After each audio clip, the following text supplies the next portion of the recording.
Pessoal, eu quero agradecer primeiramente a presença de cada um aqui, né? Eu espero que esse seja um tempo proveitoso, né, para que nós possamos aprender um pouquinho mais sobre algo que está dificultando a vida de tantas pessoas, né? Eu vou compartilhar a tela.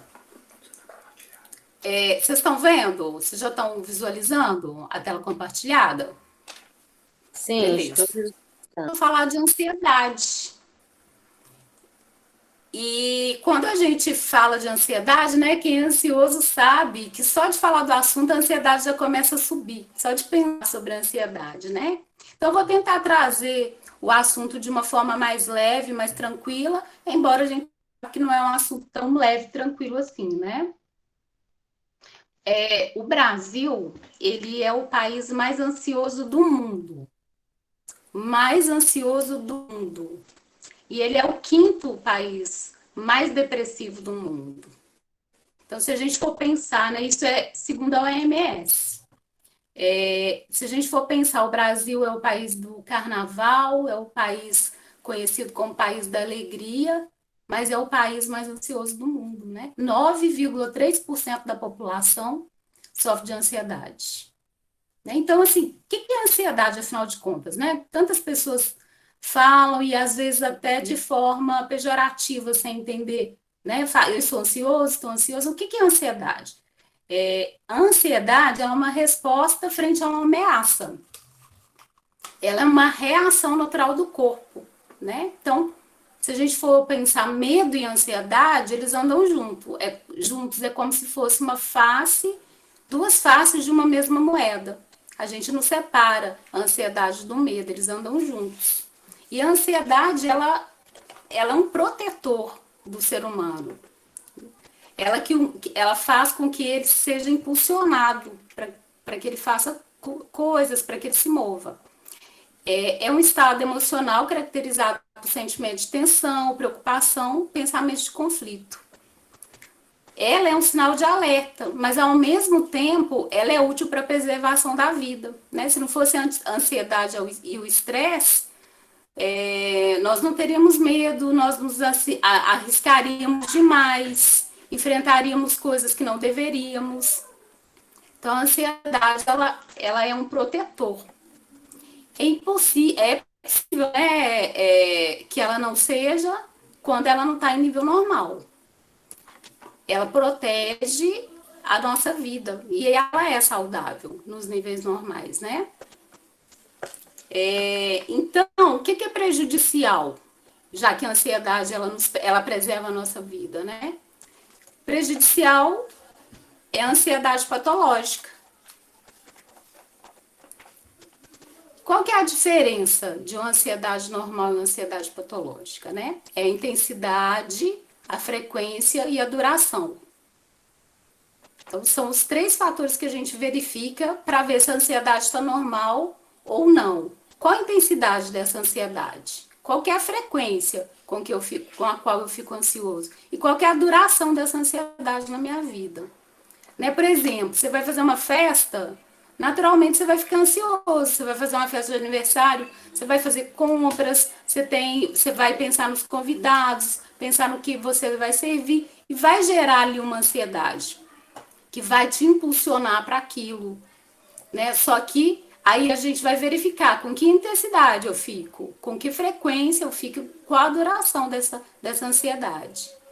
Porque a ansiedade, ela tem graus, né? Ela pode ser leve, ela é classificada como leve, moderada ou grave. E o gatilho da ansiedade, ele é individual para cada um e ele é subjetivo. O que vai desencadear a minha ansiedade é diferente do que vai desencadear em você. Vai depender da nossa história de vida.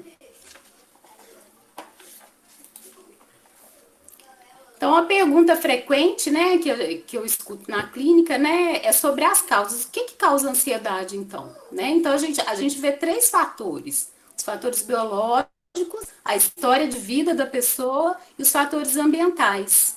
Né? Os fatores genéticos, né, os biológicos são os fatores genéticos. Se eu tenho mãe e pai ansiosos e avós ansiosos, é muito mais possível que eu também seja ansioso.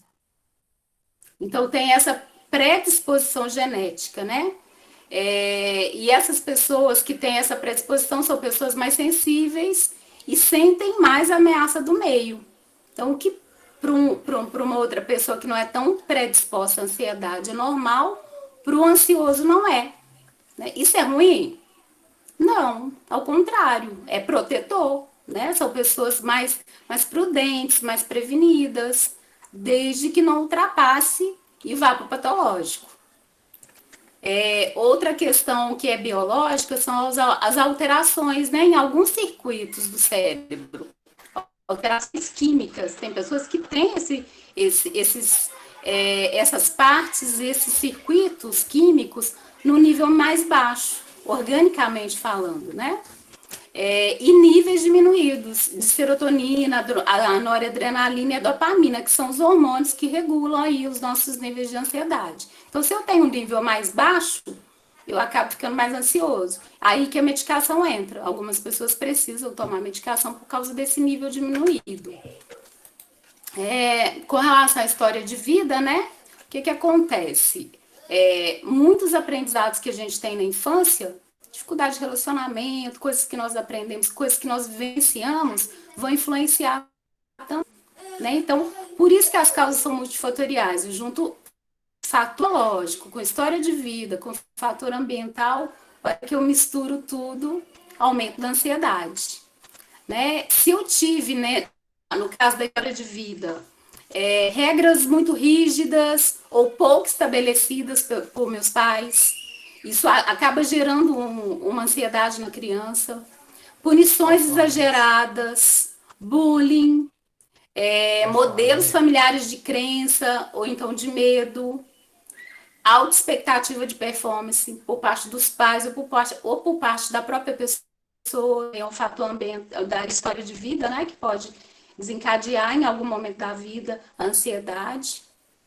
Só que assim, é todo mundo que vive isso que vai ter ansiedade? Não, precisa também do fator biológico, da predisposição. E outro fator é o fator ambiental, né? O uso de álcool e outras drogas pode ser um fator que desencadeia a ansiedade. Trabalho de alto risco ou estressante demais, né?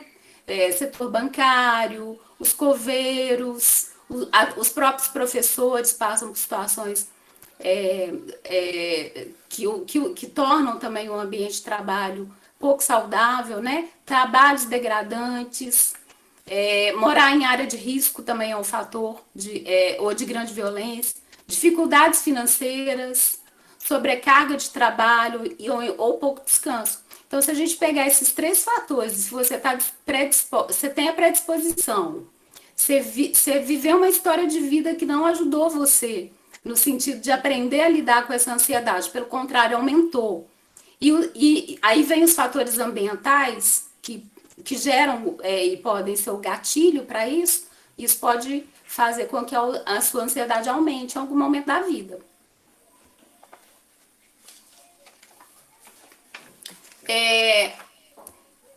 Agora a gente vai ver os principais transtornos ansiosos na infância e na adolescência. Né? A gente tem ansiedade nas crianças, ela é a terceira.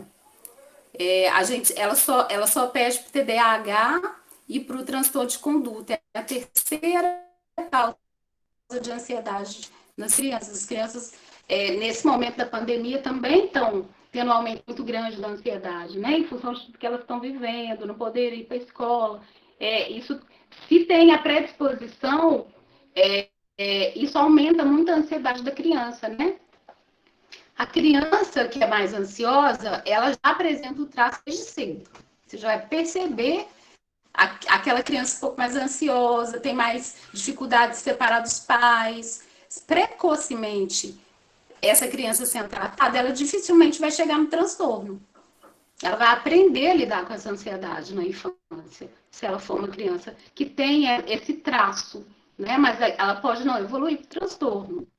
E os adolescentes, eles apresentam, 7% dos adolescentes apresentam também um grande transtorno de ansiedade e às vezes associada à depressão. No adolescente, a gente vê a ansiedade muito associada à depressão. E eles têm muita dificuldade, às vezes, de colocar isso, de falar com os pais, de se exporem, de se expressarem, e aí o diagnóstico acaba sendo um pouco tardio, às vezes. Nas crianças, uma coisa que é importante a gente observar são as alterações de comportamento. Como é que eu vou saber se o meu filho está ansioso ou com um traço depressivo ou algum outro, com alguma predisposição para algum outro transtorno, né? A criança, primeiro, ela passa a dormir mal, ela passa a ter pesadelos, ela passa a reclamar, ela passa a acordar, muitas vezes à noite. Isso progressivamente, não de uma hora para outra. Começa a ter alterações de apetite, medos e preocupações excessivas com coisas que não são da idade, retraimento numa criança que antes não era retraída. Então, esses fatores são fatores que a gente precisa prestar atenção.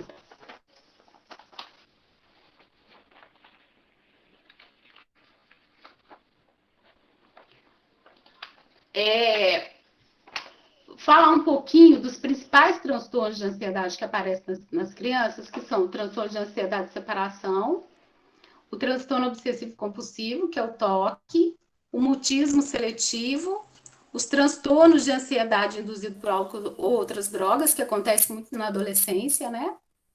Então, o transtorno de ansiedade de separação, ele acontece em crianças muito pequenas, entre 4 e 5 anos, quando a criança, muitas crianças passam por isso, elas têm dificuldade de separar dos pais, né? Quando você vai deixar a criança na escola, ela não quer ficar, ela já não quer ficar mais com os avós, ela passa a ter medo de que os pais não voltem, ou de que os pais morram.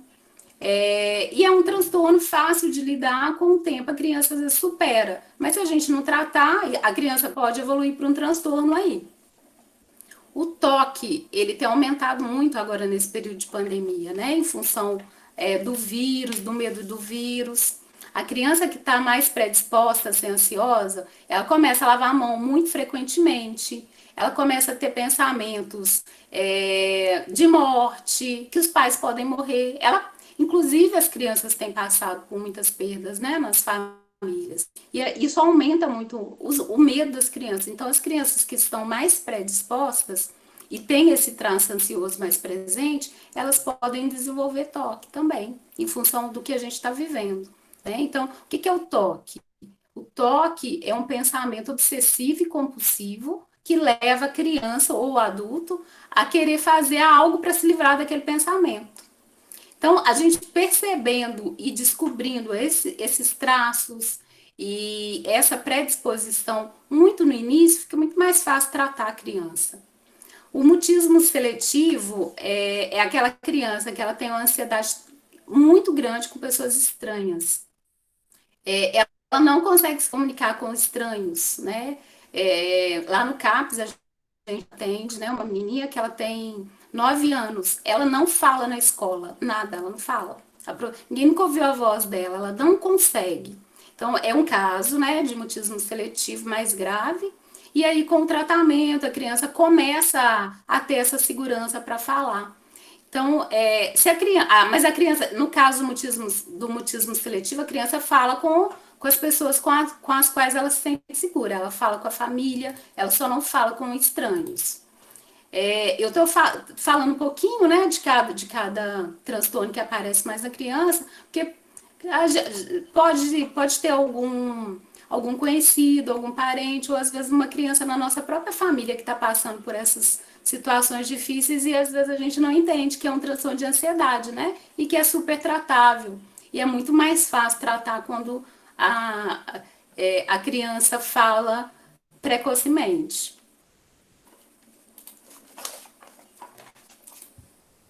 Agora nós vamos falar dos transtornos ansiosos no adulto, né? No adulto, o tipo de ansiedade mais comum é a ansiedade generalizada. É o tipo mais frequente, quando a pessoa tem uma variedade muito grande de preocupações, pressentimentos ruins, a maior parte do tempo. Esses pensamentos começam a povoar a cabeça. né? E se a pessoa não busca se tratar, isso pode ficar cronificado. Né? Tem uma intensidade, para ser transtorno, tem uma intensidade grande, uma frequência grande, uma duração prolongada. Porque você pode pensar, nossa, mas eu penso muito negativamente, eu tenho muitas preocupações, mas o ponto aqui para a gente diagnosticar o transtorno é a intensidade, é a frequência e a duração. Né? Com que duração esses pensamentos ficam na minha cabeça? Com que frequência eu tenho pensamentos que me levam a ficar ansioso e com que intensidade? O ponto é este, né? Até para a gente poder entender, separar o que é patológico, o que é uma ansiedade patológica de uma ansiedade normal. A gente tem o transtorno obsessivo compulsivo, o transtorno de pânico eu vou falar mais especificamente dele, que é um transtorno que está muito, que tem acontecido muito frequentemente, né, nesse momento. E a gente tem o toque também no adulto, né, o toque no adulto, ele vem muito mais forte, muito mais agressivo, porque muitas vezes a pessoa não busca ajuda lá na infância nem na adolescência. Ela acha que esses pensamentos obsessivos, esses pensamentos intrusivos que vêm na cabeça dela, vão passar. Ou ela tem vergonha de buscar ajuda. E muitas vezes ela vai deixando, vai deixando. Então, na fase adulta, às vezes desencadeia uma crise de toque, onde a pessoa está com um comportamento compulsivo, né? Ou por lavar as mãos, ou por algum outro ritual, né? A tendência é ir para os rituais. E aí já precisa, às vezes, muitas vezes, de medicamento, precisa de uma ajuda psicológica, de uma terapia. Então, quanto mais precocemente a gente diagnosticar, fizer o diagnóstico desse transtorno obsessivo compulsivo, melhor a resposta do tratamento. A gente tem a fobia social também, que é um medo intenso e persistente, né? De falar, de se colocar em situações sociais. É como se a pessoa que tivesse falar em público, como se ela, para ela, é como se ela fosse enfrentar um leão. Corporalmente, ela fica extremamente ansiosa, tem sudorese, às vezes passa até mal. Né? Então, é um transtorno, é uma fobia e ela precisa de tratamento. Então, muitas pessoas às vezes acham que eu tenho medo de falar em público. Isso é normal. Eles fizeram uma pesquisa na Inglaterra, onde eles perceberam pela pesquisa, a pesquisa mostrou que as pessoas têm mais medo de falar em público do que os outros medos. Então, o medo de falar em público é algo que é muito forte para a maioria das pessoas. Mas como que a gente vai saber se é patológico? A intensidade, é aquilo que eu disse. A intensidade, a frequência, a duração desses sintomas no meu corpo, né? Então, se tem, está muito intenso, é hora de buscar ajuda. E a gente tem também o transtorno de estresse pós-traumático, né? Que é um estresse que é provocado por questões exteriores. Por exemplo, assalto, fenômenos da natureza, a própria assédio moral no trabalho pode desencadear um estresse pós-traumático, né? Onde a pessoa desenvolve uma fobia enorme, ela não dá conta mais de trabalhar, ela fica incapacitada para algumas atividades, né? Ela não dá conta, por exemplo, no caso de um assalto. A pessoa sofre um assalto e aí ela passa a não dar conta mais de andar na rua à noite sozinha. E às vezes não se dá conta que é um transtorno que precisa buscar ajuda, né? É um transtorno de ansiedade também. E esse transtorno ele é causado por fatores externos. Ele não é natural ele não é intrínseco, né? Ele vem por algo externo que aconteceu ali e levou aquele transtorno. Agora eu vou falar especificamente do pânico.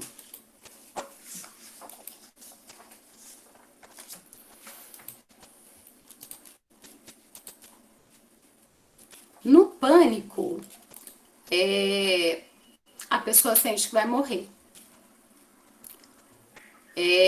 Os sintomas são muito fortes e a gente tem visto um aumento muito grande do pânico, né, nesse período de pandemia, né? E a gente vai poder entender melhor como é que a pessoa chegou no pânico, né? é um medo muito grande sem ter um inimigo específico, né? A pessoa tem sintomas muito fortes, suor, tremores, palpitação e dor no peito, falta de ar, o medo de morrer real. A pessoa que está passando por isso, ela não. Quando ela verbaliza, é real. Às vezes as pessoas não acreditam no tamanha força daquilo, mas para a pessoa é real esse medo de morrer. Ela muitas vezes vai parar num pronto-socorro achando que está tendo um ataque cardíaco. Né? Ela pode ter tonturas, ela pode ter náusea. Inclusive, pode ser confundido com labirintite, alguns outros adoecimentos, né? Então, o que é feito? A pessoa vai pronto-socorro. Primeiro, a gente tem que descartar toda a parte clínica, né? A gente tem que investigar. Tem alguma coisa no coração? A gente precisa verificar essas náuseas, se existe alguma coisa no estômago, investigar essa tontura. Tá tudo bem? Aí a gente parte para o segundo diagnóstico, que é o diagnóstico do pânico, né? Porque essas idas ao pronto-socorro, ela começa a ficar muito frequente, né? E é preciso, como é que a gente vai lidar com isso?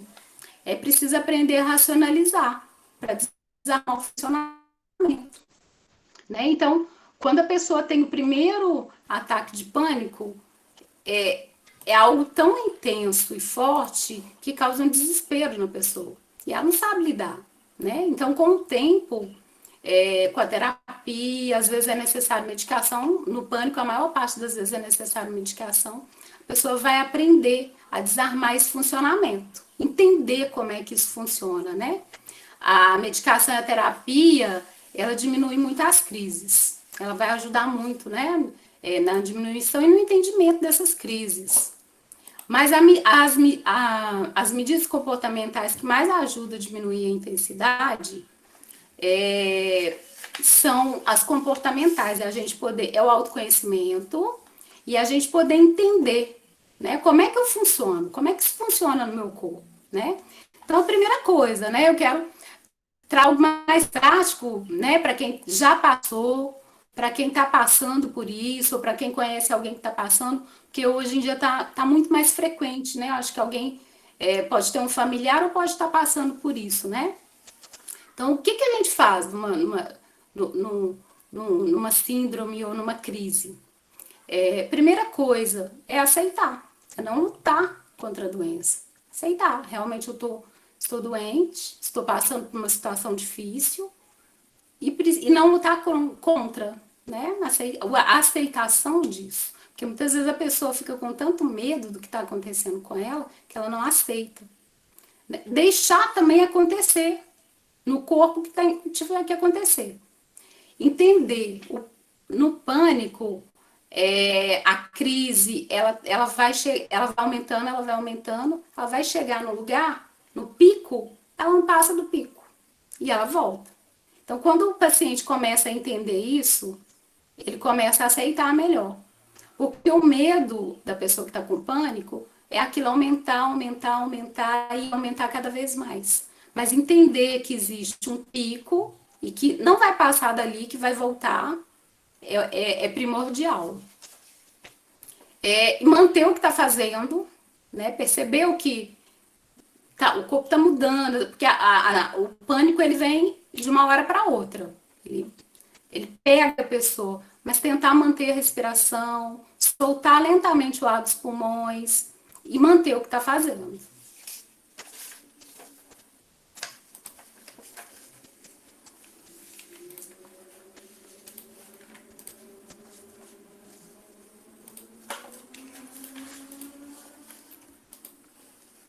Então, esse termômetrozinho aqui mostra, ó, a pessoa tá calma, e aí vai subindo, vai elevando, né? Vai ficando agitada, nervosa, agitada, ansiosa, muita ansiedade, chega na crise do pânico. Não vai passar dali. Então, o grande segredo na crise do pânico é esse, é entender que chegou naquele ponto, se eu aprender a controlar as minhas emoções, vai voltar. Então, existem, né? terapias, técnicas para ajudar o paciente a lidar com esse processo de crise, né? E os órgãos afetados pelas emoções, na ansiedade, são o intestino, as artérias e vasos, o coração e a língua. Então, quem é ansioso e quem já teve síndrome do pânico vai entender bem o que eu estou querendo dizer aqui. Diarreias são frequentes, artérias e vasos, no sentido que parece que a pessoa vai ter um ataque cardíaco. O coração dispara, maxilar e língua travam, né? E junto com a ansiedade a gente tem a preocupação, né? Onde os músculos ficam muito tensos, o estômago do ansioso sente, né? O estômago do ansioso sente muito. Quem é ansioso sabe.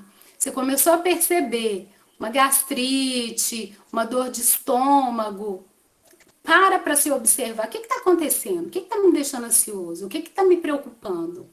Muitas vezes a gente não para se observar, a gente não para se olhar, a gente não sente, né? E a boca, que é no sentido desse travar de maxilar, né? O pâncreas junto com o estômago, né? Então, assim, a raiva vai desencadear essas emoções vão desencadear coisas em outros órgãos do corpo. A gente não vai entrar agora, porque a gente está focando aqui na ansiedade, mas é importante o ansioso lembrar disso. Tô com alguma coisa no meu intestino não tá bem, eu tô ansioso, eu tô preocupado demais, meu coração, minha pressão tá afetada, preciso investigar a ansiedade, preciso verificar o que tá me preocupando, o que tá acontecendo comigo, né? Às vezes você tá ali embaixo, ali no meio do termômetro, mas o nosso corpo fala, né? Somos corpo, alma e espírito. Então, um se comunica com o outro. Então, muitas vezes o nosso corpo está falando e a gente não está escutando, né? São os pequenos sinais de alerta que o nosso corpo dá.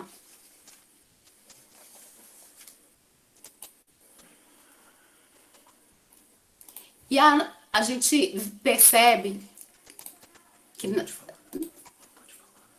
na nossa vida moderna, deixa eu só colocar, na nossa vida moderna, né, a gente tem fatores que aumentam muito a nossa ansiedade. Excesso de rede social. Quanto tempo ficamos nas redes sociais? O quanto que a gente está consumindo e está se alimentando disso, né? A partir disso vem comparações, né? A comparação ela nunca é boa, nem para cima nem para baixo. Ela aumenta a nossa ansiedade. Traumas do passado não resolvidos. Muitas vezes a gente não para tratar as nossas questões. A gente não para se olhar. Se existem dores, incômodos, feridas lá de trás que a gente não olhou, que a gente não tratou, que pode ser um fator de ansiedade para a gente agora, pode ser um gatilho para a gente agora, no momento. Pressões no trabalho, estresse, pressões familiares, né? Os problemas familiares são fatores que também elevam muito a ansiedade das pessoas, né? E o desejo de alta performance. Né? Muitas vezes a gente se cobra demais e falta leveza. Falta leveza, né? Acho que a gente pode ser mais leve com a gente mesmo. Quanto que você tem se cobrado?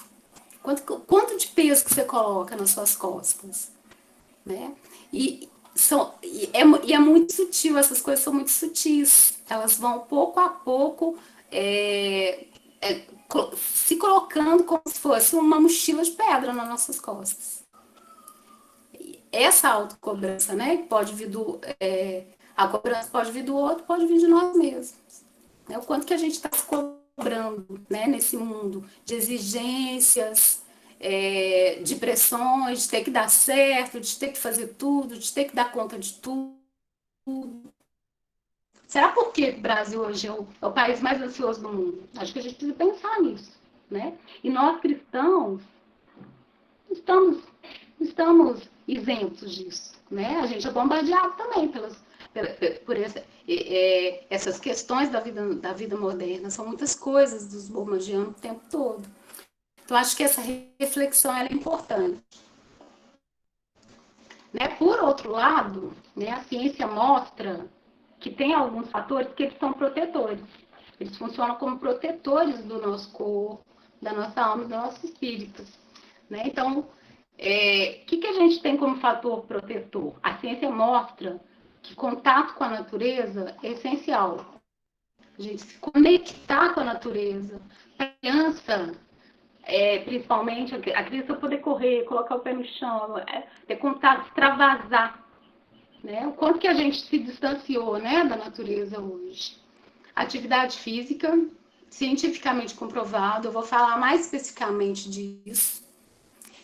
Uma coisa que a gente tem feito é exposição à luz solar, né? A vitamina D, na verdade, nem é uma vitamina, a vitamina ela é um hormônio, né? E ela tem um papel fundamental no nosso humor. E muitas vezes a gente não está tomando sol, a gente não repõe a vitamina D. Isso afeta a nossa saúde. Então, sempre pensando nessa rede, né? De corpo, alma e espírito. Como é que eu estou cuidando do meu corpo? Como é que eu estou cuidando da minha alma, que está ligada à mente? O que eu penso é minha alma.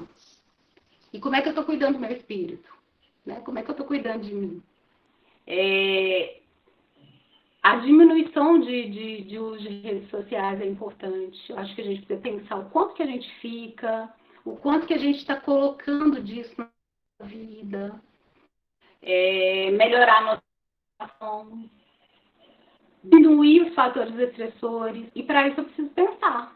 Eu preciso fazer uma reflexão na minha vida. Né? O que é estressor para mim hoje? O que está me estressando mais? Onde que gasto mais tempo da minha vida?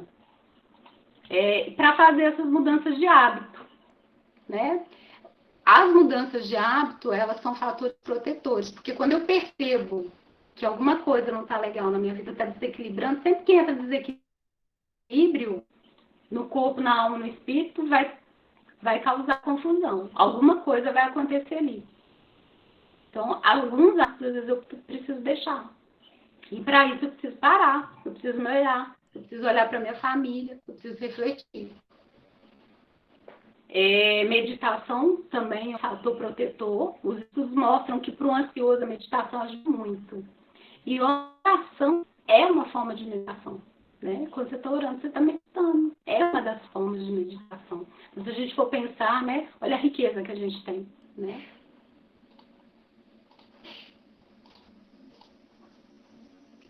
Espera só um minutinho que saiu minha aqui. E autoconhecimento. Quando eu me conheço, eu me liberto de muitas coisas que me travam, de muitas amarras que me travam. Né? E como é que eu vou adquirir autoconhecimento? Olhando para mim mesma, fazendo terapia,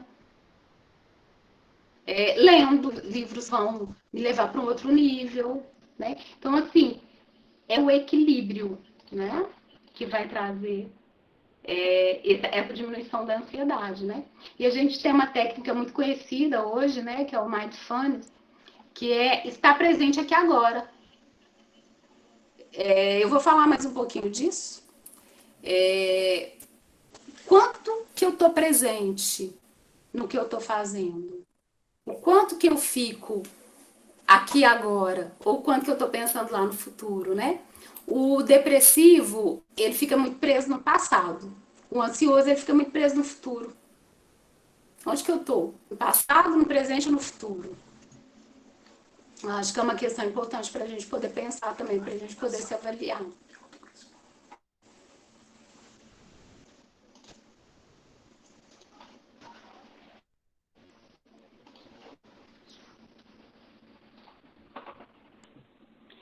E como... Peraí que voltou.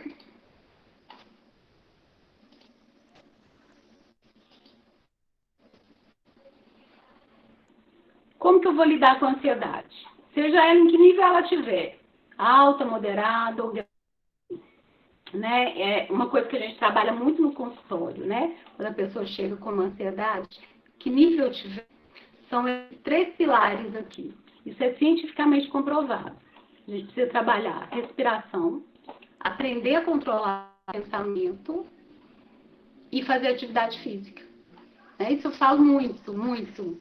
Né? A respiração, ela nos ajuda a oxigenar o corpo e na ansiedade, no ansioso, a respiração é curta, ela está aqui. Ela não oxigena direito o corpo, né?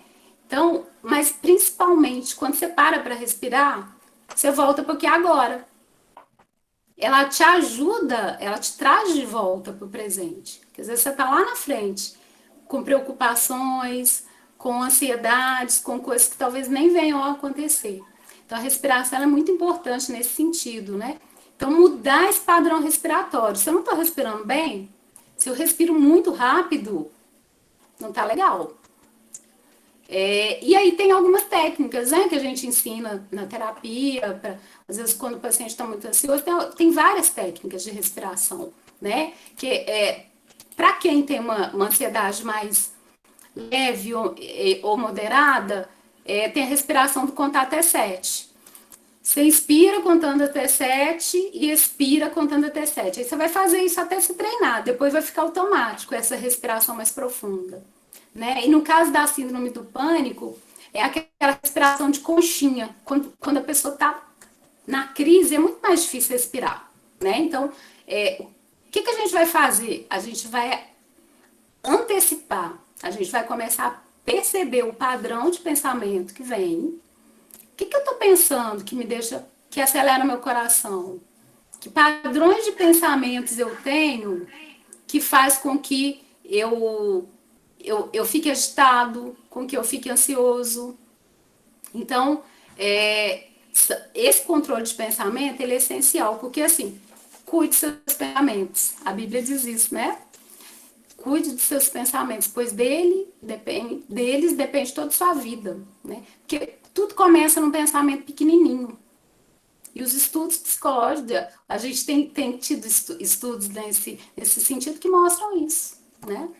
A gente precisa aprender a lidar com os pensamentos, a gente precisa ter cuidado com o que entra.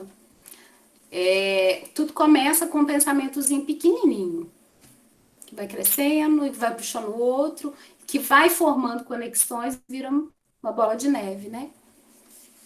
Vira um emaranhado de pensamentos, né? Então, a gente precisa aprender a se concentrar no que é positivo. Lógico que a gente não vai ser positivo o tempo todo, mas é importante perceber que padrões de pensamentos eu tenho tido.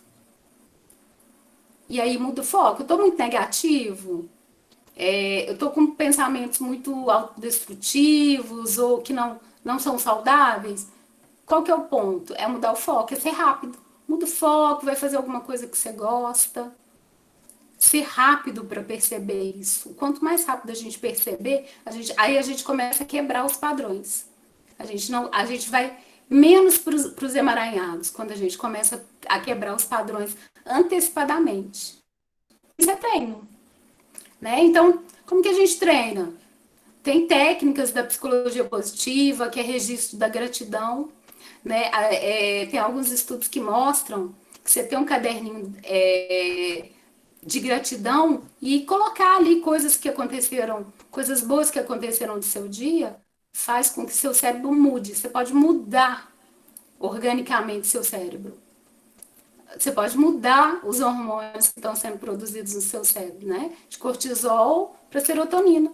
Com esse simples ato, com esse simples hábito de fazer um registro de gratidão no seu dia a dia. Isso é cientificamente comprovado, né? A psicologia positiva, ela usa, inclusive, essas técnicas muito. E a gente tem também o mindfulness, né? Que são os exercícios, isso hoje está muito em alta, né? Que tem o objetivo de fazer a gente concentrar no momento presente. A gente sentir, a gente perceber qual seria essa técnica, né? Eu vou falar rapidamente, assim, eu não vou entrar muito nisso, isso daria uma aula, né? Esse tema daria uma aula, mas rapidamente, o que seria isso? Eu estou sentada na cadeira, preciso sentir a cadeira, preciso sentir meu pé no chão. Eu estou almoçando, preciso sentir a comida, o cheiro, o sabor. Nós temos perdido esse contato com o aqui e agora, né? A gente está muito ligado em redes sociais, a gente está muito no futuro, a gente está muito preocupado. Isso tem nos adoecido. Então, são técnicas, né? Se a gente for pensar, a Bíblia já ensina isso pra gente. A gente precisa estar aqui agora. Deixa para amanhã, que amanhã traga suas próprias preocupações. É isso. Né? Então, você está com seu filho? Concentra no que você está fazendo. Então, a gente está precisando de uma técnica para ensinar a gente a aproveitar o aqui e agora. Porque a gente está perdendo isso. Essa habilidade, né? Do contato, da conexão, do estar com o outro, de sentir os próprios sentimentos. O que eu estou sentindo? Sentir o cheiro, o gosto. E outra coisa é a atividade física, que também, cientificamente comprovado que a atividade física, estudos mostram que ela é muito eficaz, né, no controle da ansiedade, ela contribui para a produção de endorfinas, né? O que a medicação vai fazer? A atividade física faz. Mas essa atividade física ela tem que ser intensa, precisa suar, né? Ela não precisa ser longa, mas ela precisa ser intensa. Né? Isso vai produzir serotonina, noradrenalina no seu corpo e vai ser um fator protetor para você, né? E aí precisa suar. Esse exercício físico ele tem que ser intenso, né? Então, assim, se a gente for pensar em ansiedade, a gente precisa pensar nesses três fatores. Se você quer aprender a lidar com a sua ansiedade, aprender a controlar a ansiedade, a pergunta de 1 milhão está aqui, né? A resposta está aqui, né? Para a pergunta de 1 milhão. Respiração, é essencial, aprender a lidar com os pensamentos e atividade física.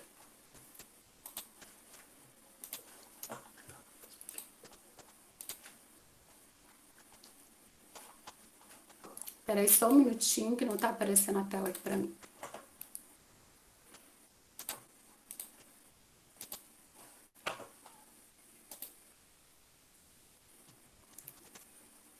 E aí, eu queria deixar...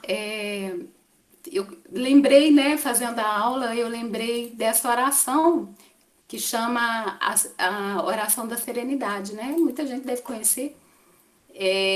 Ela é usada pelo AA, né? Os participantes do AA, eles fazem essa oração. E ela fala muito disso que a gente está falando aqui agora, né?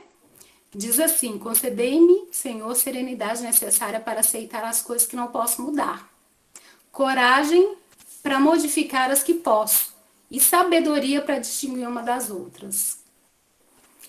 Então, qual que é o ponto, né? Para o ansioso, tem situações que eu não tenho controle efetivo e outras que eu posso interferir. Então, descobrir, entender isso é muito importante, né? O que eu controlo? Onde que eu sou ativa? Onde que eu sou proativa?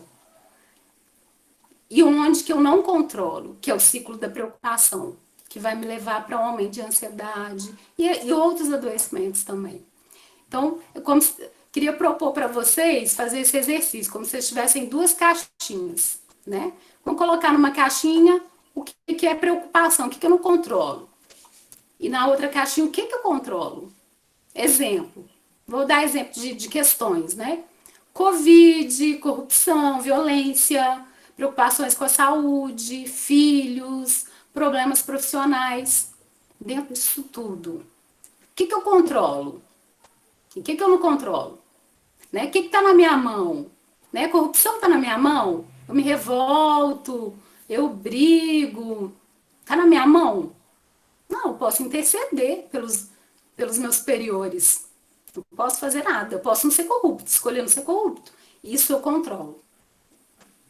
E o que eu não controlo? Então, se a gente começar a fazer isso com cada preocupação que a gente tem, com cada questão da nossa vida, a gente vai tirar muito peso das costas. Trabalhar naquilo que você pode modificar. Entregar o que você não tem controle. Quando a gente começa a discernir e separar isso, fica mais fácil, né? Pra gente levar. Peraí, isso eu controlo? Isso tá no meu controle? Ou eu estou me preocupando com algo que eu não posso interferir? Né? Em que caixinha eu vou colocar cada coisa? Então, a melhor maneira de melhorar a nossa consciência sobre o grau da nossa proatividade, onde que eu posso agir, o que está no meu controle, é atingir, perceber onde que eu estou concentrando o meu tempo e a minha energia? É no que eu controlo ou não? É isso, pessoal. Eu queria trazer esses questionamentos mesmo. Eu trouxe muitas questões para vocês pensarem. E a gente, né, tá aqui para as perguntas de vocês.